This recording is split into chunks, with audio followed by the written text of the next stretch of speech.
दास्तान करबला। अस्सलाम वालेकुम एवरीवन। हज़रत अमीर मुआविया रज़ी अल्लाह की वफ़ात के बाद आपके बेटे यजीद को खिलाफत मिल जाती है। यजीद एक बदतरीन और बदबख्त शैतान था, शराबी था, जानी था। यजीद को जब खिलाफत मिली तो यजीद समझ गया कि मेरी खिलाफत को हज़रत इमाम हुसैन रज़ी अल्लाह ताला अन्हु कभी कबूल नहीं करेंगे। इसलिए यजीद ने मदीना मुनव्वरा के गवर्नर वलीद बिन उतबा को खत लिखा कि हुसैन इब्ने अली, अब्दुल्ला इब्ने उमर और अब्दुल्ला इब्ने ज़ुबैर रज़ी अल्लाह को कहो कि मेरी बैत को माने, और अगर वो बात ना माने तो उन पर जुल्म सितम करना। हज़रत इमाम हुसैन रज़ी अल्लाह ने यजीद की बैत करने से इनकार कर दिया, क्योंकि यजीद आपके नज़दीक मुसलमानों के इमामत और खिलाफत के लायक नहीं था, क्योंकि आप जानते थे यजीद फासिको फाजिर था, जानी था, शराबी था और जालिम था। इमाम हुसैन मदीना शरीफ छोड़कर मक्का शरीफ तशरीफ़ ले आए। अब आपको मक्का शरीफ में कूफियों के ढेर सारे खत आने लगे। उन खतों में लिखा हुआ था, ए इमाम हुसैन, आप कूफा तशरीफ़ ले आइए, यहाँ पर यजीद का जुल्म सितम बढ़ता चला जा रहा है। हम आपसे ही बैत करेंगे, यजीद की बैत हमें हरगिज़ कबूल नहीं है। हज़रत इमाम हुसैन ने हालात को समझने के लिए अपने भाई मुस्लिम बिन अकील रज़ी अल्लाह को ये कहकर कूफा भेजा कि जाओ, जाकर वहाँ के हालात मालूम करो कि वहाँ के हालात कैसे हैं। जब मुस्लिम बिन अकील रज़ी अल्लाह कूफा पहुँचे तो वहाँ के लोगों ने बड़े ही एहतराम के साथ आपका इस्तकबाल किया। हज़रत मुस्लिम बिन अकील रज़ी अल्लाह के हाथों में 18,000 लोगों ने बैत कर ली, और हज़रत मुस्लिम बिन अकील रज़ी अल्लाह ने अपने भाई हज़रत इमाम हुसैन के नाम एक खत रवाना कर दिया, जिसमें आपने लिखा कि यहाँ के हालात बिल्कुल सही हैं और 18,000 लोगों ने बैत भी कर ली है, लिहाजा आप कूफा जल्द से जल्द तशरीफ़ ले आएं। लेकिन जब यजीद ने उन लोगों को धमकाया और लालच दी तो वो लोग अपनी बात से मुकर गए और इमाम मुस्लिम बिन अकील रज़ी अल्लाह को शहीद कर दिया। कूफा के हालात इतने बदल चुके थे कि वो लोग जो हज़रत मुस्लिम बिन अकील रज़ी अल्लाह से मोहब्बत का दावा कर रहे थे, अब वही लोग आपकी जान का दुश्मन बन गए। वहीं दूसरी तरफ मक्का में मुस्लिम बिन अकील का भेजा हुआ खत हज़रत इमाम हुसैन तक पहुँच चुका था, जिस खत में लिखा हुआ था कि कूफा के हालात बहुत अच्छे हैं, आप जल्द से जल्द तशरीफ ले आए। लिहाजा हज़रत इमाम हुसैन ने फौरन कूफा जाने की तैयारी शुरू कर दी। हज़रत इमाम हुसैन अपने तमाम अहले खाना के साथ कूफा के लिए रवाना हुए। इमाम हुसैन इब्ने अली को हज़रत मुस्लिम बिन अकील की शहादत और कूफा की बेवफाई की खबर उस वक्त मिली जब आप मक्का शरीफ से कूफा की तरफ रवाना हो चुके थे। जब आप कूफा शहर के बिल्कुल करीब पहुँच गए तो आपको यजीदी फौज ने रोकने की कोशिश की।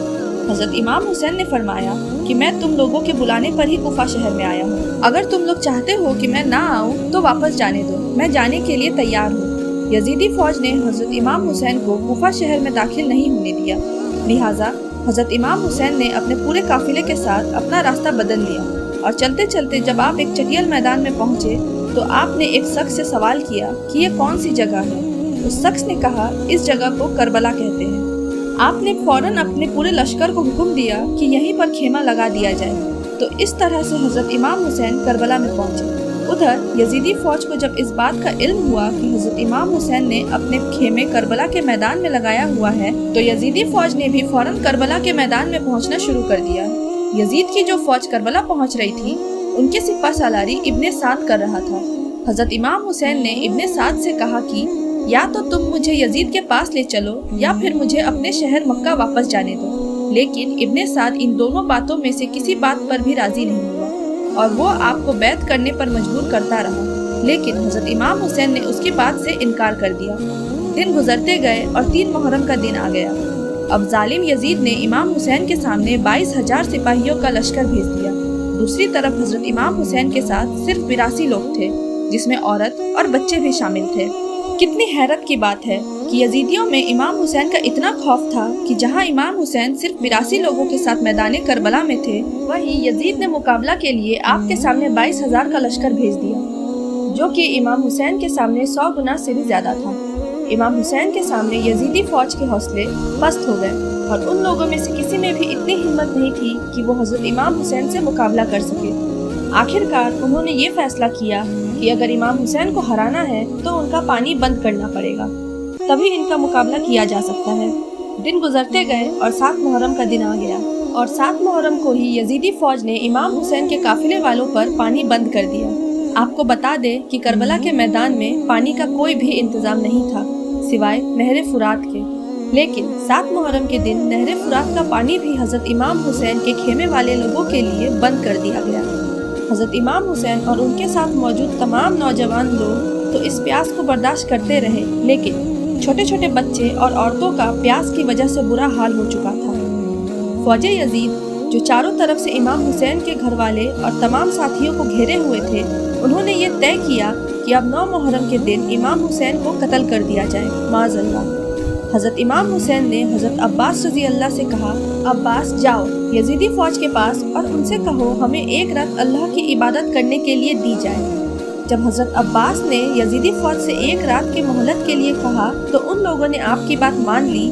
जब तक 9 मुहर्रम की तारीख आई तब तक इमाम हुसैन को ये यकीन हो चुका था कि यजीद की फौज का मकसद सिर्फ और सिर्फ मुझे शहीद करना है, इसके अलावा यजीद और कुछ भी करने के लिए तैयार नहीं है।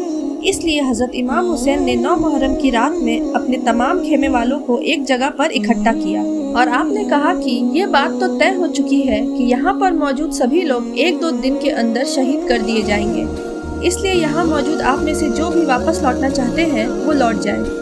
हजरत इमाम हुसैन ने फौरन खेमे के जल रहे तमाम दियों को बुझवा दिया और अंधेरा करवा दिया था ताकि जो भी जाना चाहे वो चला जाए।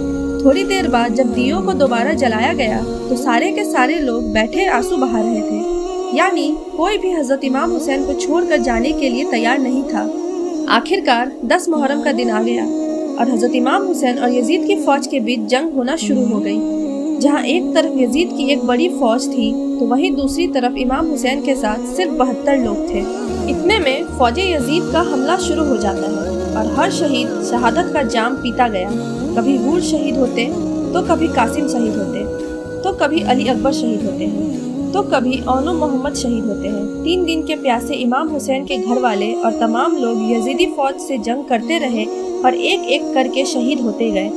हजरत अब्बास अलमदार से हजरत इमाम हुसैन के 6 महीने के बेटे अली असगर की प्यास नहीं देखी गई। आपने एक मस्कीज़ा लिया और घोड़े पर सवार होकर नहर फुरात के किनारे पहुंच गए और आपने एक मस्कीज़ा भर लिया।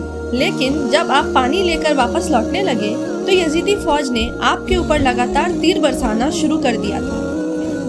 हजरत अब्बास जब तक हजरत इमाम हुसैन के खेमे तक पहुंच पाते तब तक यजीदी फौज ने तीर चलाकर हजरत अब्बास अलमदार को शहीद कर दिया था। इस तरह हजरत अब्बास अलमदार शहीद हो गए। इस तरह एक एक करके तमाम अहले बैत के नौजवान और हाशमी शेर शहादत का जाम पी लेते हैं।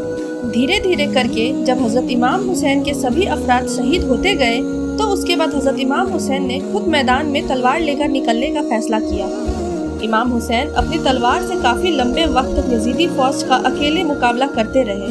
हजरत इमाम हुसैन के तन्हा होने के बावजूद भी आपके मुकाबले में कोई नहीं आना चाहता था और उसकी सिर्फ एक ही वजह थी कि आप हजरत अली के बेटे थे। उस वक्त यजीदी फौज का एक कमांडर इब्ने साद को ये यकीन हो चुका था कि हम किसी भी तरह से हजरत अली के बेटे का मुकाबला नहीं कर सकते हैं, इसलिए उसने अपने तमाम फौजियों को इमाम हुसैन के ऊपर एक साथ हमला करने का हुक्म दिया।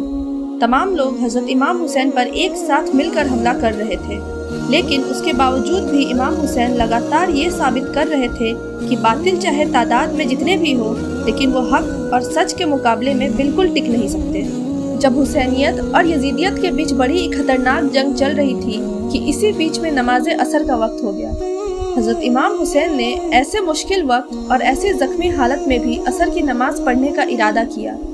आपने जैसे ही नमाज पढ़ना शुरू किया, यजीदी फौज को वो मौका मिल गया जिसका वो लोग एक लंबे वक्त से इंतजार कर रहे थे। यानी जैसे ही हजरत इमाम हुसैन सजदे में गए, सिमर जिल जोसन ने आपके गर्दन पर तलवार चलाकर आपके सर मुबारक को जिस्म से जुदा कर दिया। हजरत इमाम हुसैन की शहादत के बाद यजीदियों ने आपके सर मुबारक को नेज़े पर रखकर पूरे कूफा में घुमाया था। आपके सर मुबारक को गली गली में घुमाकर जुलूस निकाला गया था। करबला की इस जंग में हजरत इमाम हुसैन के घर वालों में से सिर्फ आपकी एक औलाद ही बच सकी थी, जिनका नाम हजरत जैनुल आबदीन था। इसके अलावा हजरत इमाम हुसैन के घर की तमाम औरतों को कैदी बनाकर कूफा लाया गया था। भले ही उस दिन इमाम हुसैन को शहीद कर दिया गया था, लेकिन आज भी हजरत इमाम हुसैन पूरी दुनिया में क़यामत तक के लिए जिंदा है। तो ये थी आज की वीडियो। अगर आपको ये वीडियो पसंद आई तो इसे लाइक करें, शेयर करें और हमारे चैनल को सब्सक्राइब करें।